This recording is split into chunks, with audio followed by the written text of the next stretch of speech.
gosi ka tɛmɛ mais yani n ka gosili daminɛ yani an ka na daminɛ bi lundi ye n ye layidu min ta n b'a bɔ a sira fɛ n bɛ dɔɔnin fɔ fɔlɔ an balimakɛ ye Habib Thiam ni yɔrɔnin y'i ta ye i bɛ nin lamɛn n ka bonya de bɛ yɔrɔ n t'i kɔrɔmatigɛ n tɛ taa munumunu kɔfɛ n tɛ taa yɔrɔ jan k'i wele i ka inbox kɔnɔ ka kuma a temps ma kɛ n bolo mais a bɛ ka caya quoi a bɛ ka caya siɲɛ caman i bɛ bɔ i bɛ kuma i tɛ mɔgɔ tɔgɔ fɔ mais mɔgɔw b'u yɛrɛ i ka kuma la hali i kanubagaw minnu b'i fɛ minnu kɛr'i fɛ bɛɛ b'a yɛrɛ i ka kuma la n'i bɛ kuma n t'a dɔn n bɛna a qualifier cogo min quoi n bɛ ka miiri a la quoi n bɛna tɔgɔ min di i ka kuma kɛcogo ma Habib Thiam quoi mais siɲɛ kelen tɛ fila tɛ saba tɛ naani tɛ a bɛ ka multiplier a bɛ ka caya wa plus i bɛ avancer plus a bɛ dunya a bɛ gɛrɛntɛ i tɛ kala sɛmɛ mɔgɔ la i tɛ mɔgɔ bɔ a la i dun tɛ mɔgɔ tɔgɔ fɔ mais finalement mɔgɔw b'u yɛrɛ y'a la donc yani an ka taa yɔrɔ jan ne b'a f'i ye très tranquillement n'i bɛ fɛ ka Touré défend i tɛ se wa an fɛn fɛn bɛ ka Touré buruja ni nɛni ye argument fɛnɛ b'an bolo nɛni dɔrɔn tɛ argument jɛlenw de b'an bolo Touré kan an tɛ ka taa munumunu kɛrɛfɛ Touré nɛnibaga kelen yɛrɛ tɛ réseau ka argument tɛ min da Touré n'i bɔra k'i bɛ ɲuman kɛ ni mɔgɔw bilalira jogo de b'i la jogo ni sɔnjugu o bɛ Touré la Touré n'est pas comme toi tu penses peut-être e kelen de ka sɛn don an ka sɛn tɛ i fa Bacili de bɔra yan ka argument yɛrɛ min bɛ se ka kɛ ka Touré kɛlɛ fo k'a bɔ a place la k'o fɔ jama la Mali kɔnɔ wele ma d'a ma foyi ma kɛ parce que Touré bɔra n'a dabara ye k'a essayer ka Bacili la gosi fo ka taa don Bacili ka kalan kun ale min kalanna nouvelle génération Mali kɔnɔ école carton kɔnɔ kalan tɛ école minnu kɔnɔ kalan ma kɛ année minnu na année blanche école den o de sigilen filɛ n'a dabara ye parce que a da ka bon n'a bokɛyɔrɔ ye ka n'a da fa Bacili la k'o la gosi fo ka ale yɛrɛ Touré ka kalan fusaya ni Bacili ta ye k'ale bɛ min dɔn justice la Bacili t'a dɔn k'u ka kalanw tɛ kelen ye Touré ne sait pas que nous on sait que il n'a pas étudié ale b'a comparer Bacili de la minnu ye niveau Sorbonne ye justice sira fɛ Europe mɔgɔ bɛ maa minnu na sariya baara sira fɛ quelqu'un qui a l'art de parler et convaincre quelqu'un qui a l'art vraiment de juger Touré bɔra a y'a da gosi dɔ la a y'o de diffamé Bacili de bɔra o la ka Touré labila dɔɔni an ye a ma nkalon d'a la a ma diffamé a ma dɔgɔya a ma nɛni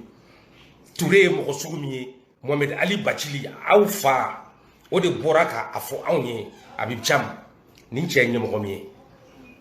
a ko k'a da ka fiɲɛ a da ka bon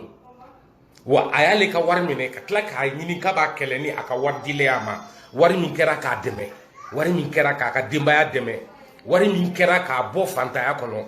wari min dira a ma k'a sɔrɔ kuma min a yɛrɛ da o n'a ka kɛwalew kɛlen k'a coron u y'a bɔ a ka baara la a jɔyɔrɔ la k'a suspend k'a sababu kɛ k'a ye banɛni kɛ a ye marifa bɔ a tilala ka nɛnijuguw kɛ o bɛɛ lajɛlen kɔfɛ Bacili min m'a jugé Bacili min m'a suspend Bacili min m'a bɔ a place la o Bacili kelen tilala ka na wari ta k'a d'a ma chèque la Touré y'a minɛ k'a bila kun ka tila k'a ɲini k'a bɛ Bacili kɛlɛ n'o chèque ye k'a b'a malo n'a ye o Touré o ye mɔgɔ sugu ye o tɛmɛnen kɔfɛ ka bɔ yen Touré ye a sigi ka burujali kan bɛ maa wɛrɛw da a ma kala bɔ a nɔ la Mamudu Awa Gassama bɔra ka kuma min bɔ a da k'a fɔ Asimi Koyita ma k'a ta a tɔgɔ ma k'a fɔ a ma a ɲɔgɔn ma deli ka bɔ mɔgɔ da Mali dugukolo kan kɛra ka Touré to yen a ma autosaisi a ma wuli pourtant a wulila maaw nɔfɛ k'u kumana Choguel ma k'u ko ko Choguel bɛ nkalon tigɛ dɔw ye kaso k'o sababu la bisigi la dɔw ye kaso kɛ Touré bolo a tɛ fɛn minnu ɲɛdɔn o mɔgɔ dɔw bɛ kaso la a bolo bi kisɛ t'a la hali sini prévu tɛ yen Habib Thiam e bɛ se ka na Touré défend cogo di moi je comprends pas i b'an bɔ fili la quoi ni fɛn wɛrɛ bɛ yen an tɛ min dɔn a ɲɛfɔ an ye a fɔ an ye ne kɔni bɛ Touré neni wa ne tɛ Mali kɔnɔ parce que i ka kuma o de yira i ka prestation laban na n y'o de y'a kɔnɔ ko i komi an bɛ kɔfɛ i ma kala sɛmɛ mɔgɔ la donc n bɛ n yɛrɛ y'a la ne bɛ kɔfɛ wa n bɛ Touré buruja mais argument bɛ ne bolo ne dala kan tɛ burujali gansan ye ne bɛ mɔgɔ buruja ka da kun dɔ de kan Touré bɛ yɔrɔ min bi ani kaso de ka kan f'a ka taa Bacili ka kumaw lajɛya ka bɔ maliyɛnw kun na an k'a dɔn ale ni Bacili jɔ de bɛ tiɲɛ na tant que o ma kɛ anw bolo Touré ka kan ka taa kaso de la parce que a ye baneni kɛ a tilala ka marifa bɔ a baarakɛɲɔgɔn kama a y'a baarakɛɲɔgɔn de baneni o de kɛra sɛbɛn kan k'a di Bacili ma o de ye Touré suspend k'a bɔ a ka baara la o Bacili kelen tilala ka chèque kɛ k'a d'a ma Touré yɛrɛ da bɔra ka taa i sigi réseaux sociaux kan dabaya la daba den de don nafigi den de don a da ka bon n'a jo ye aw bɛ hakɛ to a bɛ jam a yɛrɛ de bɔra n'a da ye k'i sigi Bacili ma min na kali jama la Touré da de bɔra ka n'i sigi ko Bacili ye chèque d'ale ma k'ale terikɛ ye chèque a ka chemise poche kɔnɔ un menteur qualifié e bɛna expliquer k'i bɛ anw bɛɛ dɔgɔya Touré kama a bɛ jam vraiment je suis un peu déçu quoi mais c'est pas grave i ko mɛ de don peut-être tagalen ɲɛfɛ i bɛna fɛn wɛrɛ bɔ a la min tɛ nin ye bon Touré ye ɲamaden de c'est un bâtard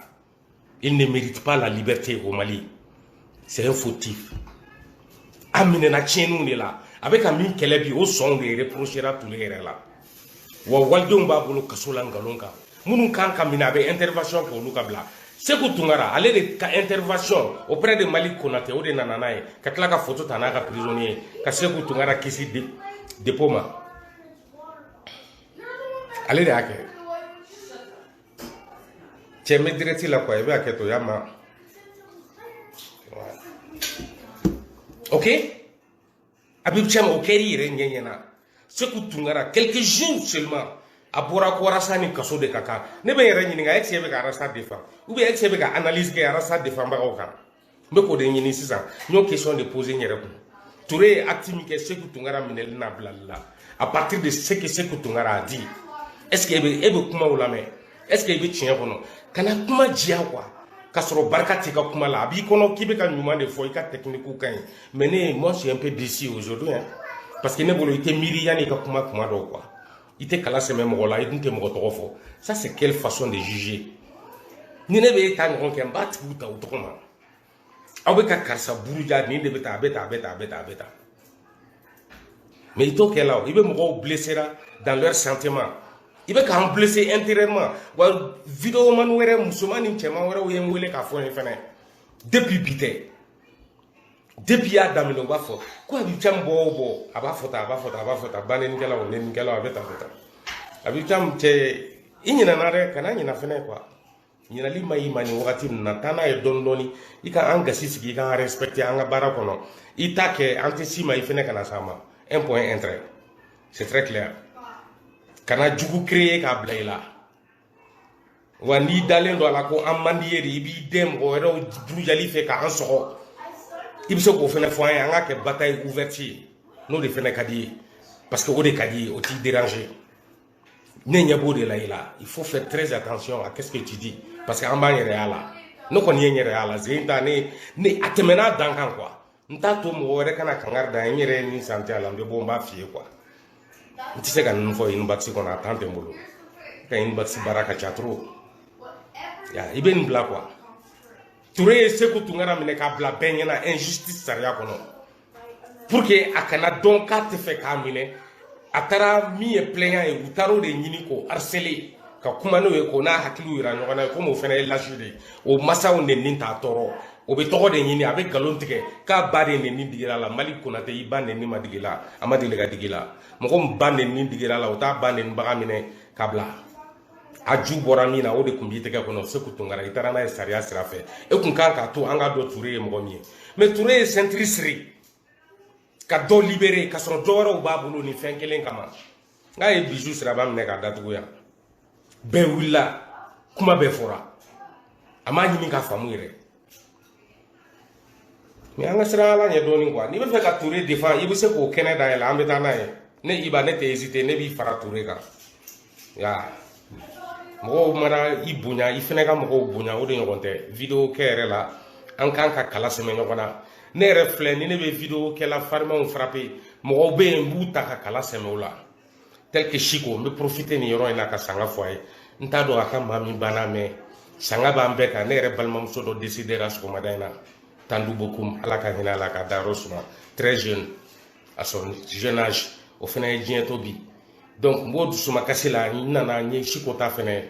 Chiko n bɛ sudu n bɛ duwawu don kɛ i ka foro ye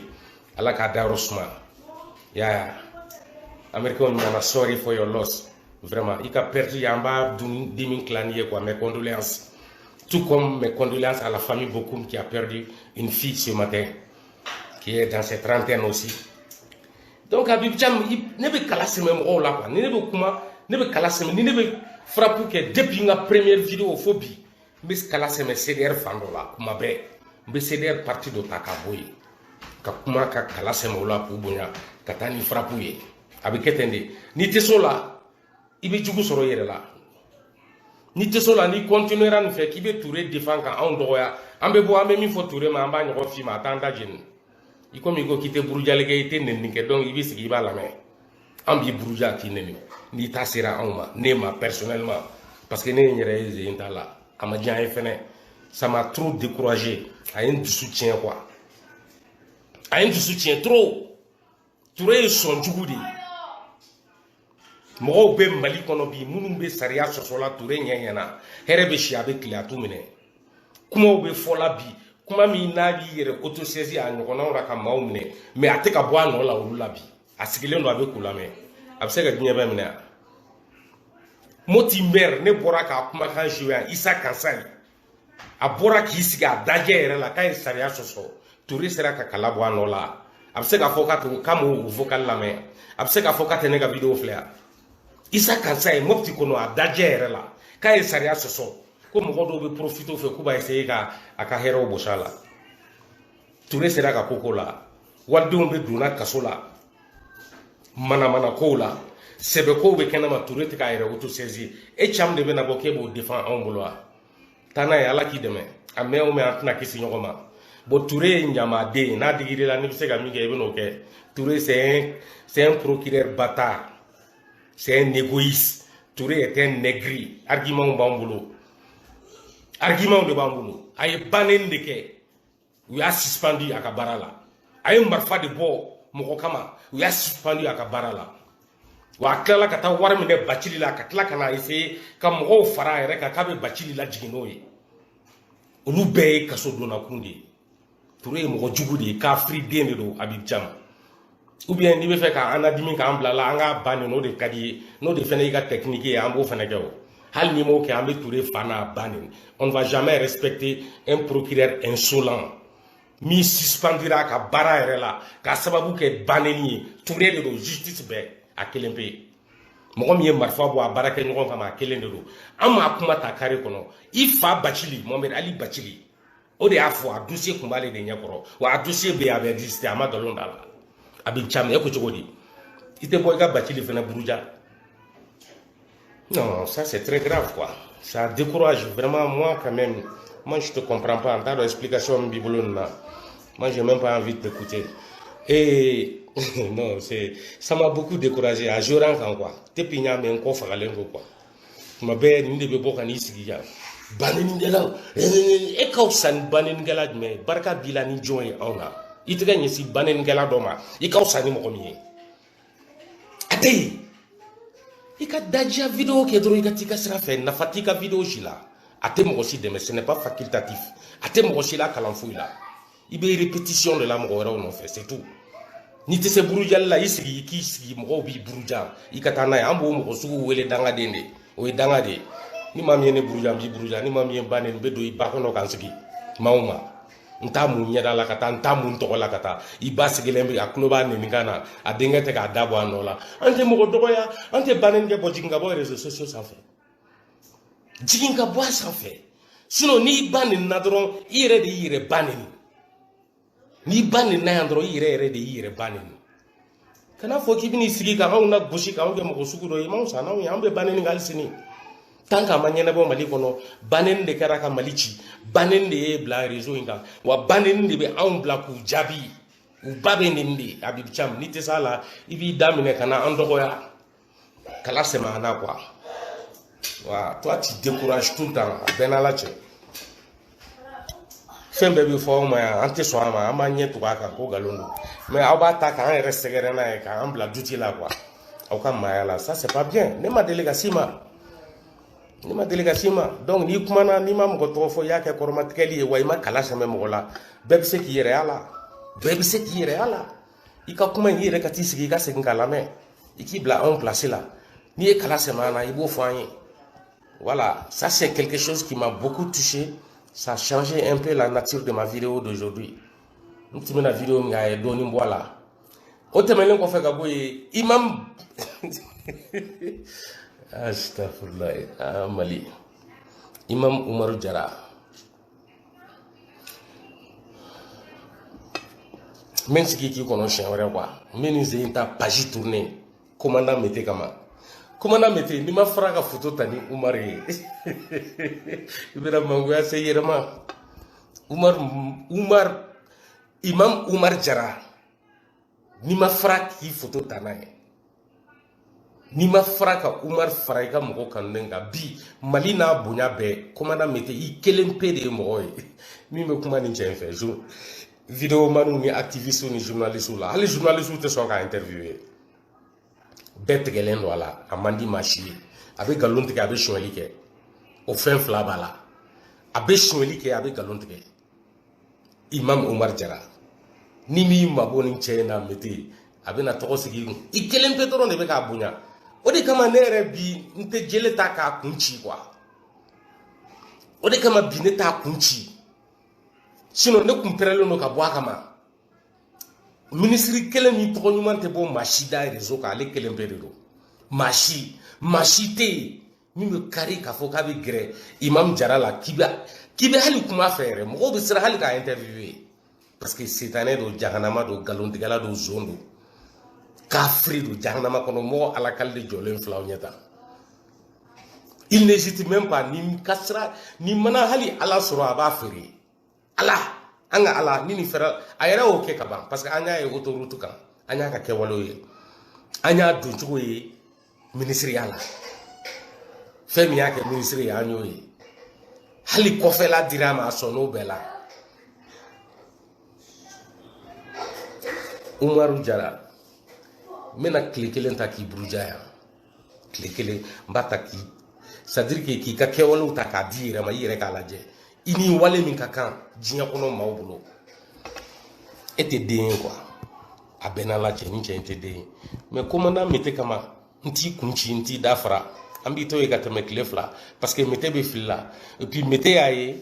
itara déplacer au laje itara déplacer au demain pour sauver l'honneur aussi ti ki so wajibi de imam ambe ki saraw de kama ibe ngo de kama ni dore ko krefe yo shweli parce que ye zoni ambi doni shweli de musude zonde Imam Jara meni kama shewre e otemelen ko feka bo ya radio Clédou Kassim Traoré nguru nimbi ka kuma uje munu boranda odo mena toni faraka katanga srafe parce que o te dore ibe kumala ire tola Clédou sans fait menete jigi ela ne be jigi Clédou direction de la mimbe ni den sugu chejugu den sugu toyi akali sigi ka kuma ka radio so sans fait ni ayre haklinata yi sensibilité radio mina anta do radio sugu mi mamunu kanka mko kuna foni mamunu ka position manka don obena sigi Clédou radio so to bayinka ka ayre haklinata fono hal ni chen sigile ibaro nu ye John Deuni anyeda ere dro chejugu den mo chejugu ye mo jusujugu di ni chejugu den sugu a ben alache il est vilain comme tout ce qu'il dit fait be boada on a ere nyenye na ben ikele ni kasago den ni dabaraba den sugu nu Clédou be ni toyi akana ere kono na tata ka fo radio so sans fait minte radio suka direction e minte radio so tabolo e ni meni sigi kam Mali krefe jamana o burjan kalonka e ni fani bache embargo dimi même Côte d'Ivoire kan est-ce que be Côte d'Ivoire do e que ni gawa din su e ka sigi len re quoi c'est à dire que ni nya ye re quoi Ni cɛ sisan yɛrɛ depuis ni kuma bɔra da ni y'a ye dɔrɔn n bɛ énervé de mais e tɛ clé du direction de don Côte d'Ivoire salen k'a su don a ka fisa ni Mali ɲɛnama ye an bɛ don min na i ko bi e b'o dɔn an b'o dɔn fɛnw gɛlɛyara Côte d'Ivoire cogo o cogo a sara bɛ mɔgɔw kun Ivoiriens ye k'u plaît ka se au niveau là sauf les opposants minnu b'a essayer k'u bɛ Mali ladege k'a b'o la e ye problème ye Côte d'Ivoire la vie continue en Côte d'Ivoire et la vie est nice. Tout le monde vit nice. Tout est pro et propre. C'est un pays sans souci. Le Sénégal, c'est pareil. Le Niger est d'accord avec son président. Ils ne sont pas malheureux comme vous. Amunumba kwa jamana chila na udai kuna fundi srafa radio sola. Et nyoro radio malate Côte d'Ivoire qu'on a ate Sénégal, ate Niger. Tu es unique dans ton genre. Ni Mali te au din sugu te radio micro soroka kuma lao. Ni Mali yɛrɛ ni Mali n'a ka Maliya tɛ n'a ma kɛ anw faso cilen k'a sisi n'a ma kɛ anw faso dafirilen aw den sugu bɛ kuma yɔrɔ sɔrɔ sinon n'i bɛ mɔgɔ ta nin baara sugu la i b'a ɲɛda lajɛ fɔlɔ de ɲɛda sugu min b'a kun nɔrɔ ti maa min na ka na jamala kuma d'o ma nɔrɔ tɛ Kassim Traoré la a cɛ ka jugu i ko bo hali n'i y'a ye i b'a dɔn ko mɔgɔ goman don il est bête a naloni a tɛ fɛn dɔn a dakasa ka bon hali n'i y'a ye a tɛ tiɲɛ fɔ a dusu man ɲi wa il est corrompu ni mun ye nami denw de a bɛ d'u ma u bɛ bɔ ka faso buruja fɛn min bɛ faso se burujali ma u bɛ bɔ k'o walew kɛ a bɛ d'u ma u bɛ bɔ ka nkalon tigɛ kuma min ti tiɲɛ u b'a fɔ a n'a ɲɔgɔnnaw Daba Tunkara n'a ɲɔgɔn ka jeliya malo ka animateurs malo ka radio fɛ kuma yɛrɛ bɛɛ malo aw den suguw de nɔ don ka journaliste k'a bɛɛ nege bɔ mɔgɔw la mɔgɔw b'u ka sɛbɛnninw kɛ k'a bila ko Daba Tunkara k'a lakali a ma ci a la yɛrɛ a y'a k'a ka baara ye o ka bɛn tiɲɛ ma si Solomani si ma ni ɲɔgɔn kɛ o a y'a ye o min na an m'o ye ni ɲɔgɔn na Bamaka mɔgɔw an m'o ye nin na min bɛ gafe kɔnɔ o b'o de lakali u t'u yɛrɛ ta fara kan u tɛ mɔgɔw ka kumaw déformer u tɛ nkalon tigɛ aw bɛ nkalon de tigɛ kɔrɔjuguya sira yɛrɛ fɛ e yɛrɛ bɛ k'a fɔ i tɛ taa Segu kuma tɛ Segu kɔnɔna ɲɔgɔn ni fɛnw ma depuis e yɛrɛ kan ka dɔn i ye den sugu min ye depuis i b'a dɔn ko armée monte en puissance e yɛrɛ b'a dɔn ko nkalon don mais diyagoya aw bɛ nkalon ta k'a sigi maliyɛnw da la k'a sɔrɔ maliyɛn wɛrɛw bɛ kɔlɔlɔ la ka maaw ka kɔlɔlɔ ta ka n'o kɛ tiɲɛ ye diyagoya radio so la Ala t'a to aw la aw mɛn o mɛn aw laban a bɛ sɔrɔ aw ka kɛwale de fɛ bi fɛn min b'aw sɔrɔ tagalen ɲɛfɛ a bɛ sɔrɔ aw ka bi kow de fɛ mais mɔgɔ min yɛrɛ ye haramu yɛrɛ ye o ye Kassim Traoré de lui c'est pas la peine o cɛjuguden ne ma dɔw bɛ min ɲini tile du mɔgɔw bɛ se ka nin mara nin kuma in kan cogo min ça c'est très grave ni ne kama a fɔra Mali a bɛ kɔfɛ aw kana jɔrɔ aw ka kuma t'o bali aw ka wuli ka jɔ t'o bali aw ka cɛsiri t'o bali aw ka kɛlɛ t'o bali Assimi bɛ taa ka bɔ yen aw dabali ban kun élection t'a la ta ka bɔ yen parce que o ŋaniya t'a la hali n'a ye élection formé o conséquences de bɛ taa n'a ye aw ka kɛlɛ tɛ se k'o bali aw minnu tɛ ko dɔn aw ma kalan aw tɛ fɛn dɔn fɛn t'aw kɔnɔ fɛn t'aw kunna da baarabaw ka jɛgɛ tɛ ji min na ko tori y'o kamalenba ye o de ye Kassim Traoré ɲɔgɔn kɛ tile du baarakɛla ye parce que mɔgɔ ko dɛsɛ de bɛ Mali la o de kama maaninw taara ka baara d'u ma yanni maaw ka na e bɛ yen o de kama ni yɛlɛma kɛra e b'a dɔn e tɛ to nin place in na i bɛ ta ka bɔ yen parce que tu n'es rien tu n'es qu'un vaurien un vulgaire et vilain jɔn bɛ fɛ ka ni ɲɔgɔn y'a ka écran kan 2 minutes depuis bi tɛ ni ne b'a lamɛn n bɛ n ka téléphone dabiri de k'a lamɛn ni écouteur ye ne bɛ nin de don n tulo la ka Kassim Traoré n'a ɲɔgɔnnaw lamɛn parce que u cɛ ka jugu u cɛ ka jugu fo ka taa fɔ u cɛ ka jugu mɔgɔ cɛjugudenw u ŋaniya fɛnɛ man ɲi dusujugudenw ninnu de bɛ k'an ka faso ta k'a coron k'an don kunbalan na farafinna kɔnɔna la ani jamana wɛrɛw ni ɲɔgɔn cɛ c'est pas la peine quoi bɛɛ n'a la cɛ a tɛ la fo clé du direction min kɛlen k'e mara ye ne bɛ jɛ nin den sugu kɔ a ka taa quoi nin den sugu ne b'a bɔ n ka radio la ou bien caméra tɛ jɔ a kan parce que a cɛ ka jugu quoi il est trop vilain kuma jugu de fɛnɛ bɛ tila ka bɔ a da quoi n balimaw